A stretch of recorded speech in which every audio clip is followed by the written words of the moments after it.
பிரெக்னெண்டா இருக்கவங்களுக்கு 14,000 தமிழ்நாடு கவர்மெண்ட் கொடுக்குறாங்க அப்படிங்கிறத ஒரு வீடியோவை போட்டிருந்தேன். அதில் வந்து நிறைய பேர் கமெண்ட் பண்ணியிருந்தீங்க, எங்களுக்கு காசு வரல, அதோட எப்படி கம்ப்ளைண்ட் பண்ணுறதுன்னு தெரியல, அதோட பிரைவேட் ஹாஸ்பிட்டலில் வந்து ப்ரெக்னன்சி பார்த்தா உங்களுக்கு வந்து காசு ஏறுமா அப்படிங்கிற மாதிரி கேட்டிருந்தீங்க.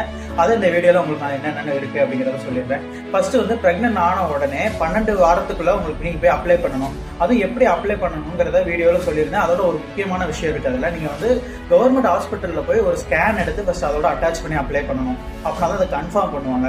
அது கன்ஃபார்ம் பண்ண வந்து பிக்மி நம்பர் அப்படின்னு ஒரு நம்பர் கொடுப்பாங்க. அந்த நம்பர் கிடைச்சாலே உங்களுக்கு போதும். அதை வச்சு நீங்கள் வந்து பிரைவேட் ஹாஸ்பிட்டல்லே உங்களுக்கு ப்ரெக்னன்சி பார்த்துக்கலாம். அது வந்து தப்பு கிடையாது. உங்களோட அமௌண்ட் கிரெடிட் ஆயிரும். அதோட இந்த அமௌண்ட் கிரெடிட் ஆகிறது வந்து வறுமை கோட்டு கீழே உள்ள மக்களுக்கு மட்டும்தான் அப்படிங்கிற மாதிரி ஒரு இது இருக்கு.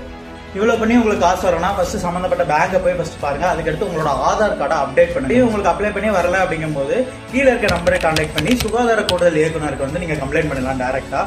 இந்த மாதிரி இன்ட்ரெஸ்டிங்கான ஸ்கீம் பற்றி தெரிஞ்சுக்கணும்னா கமெண்ட்ல எஸ்ன்னு டைப் பண்ணுங்க.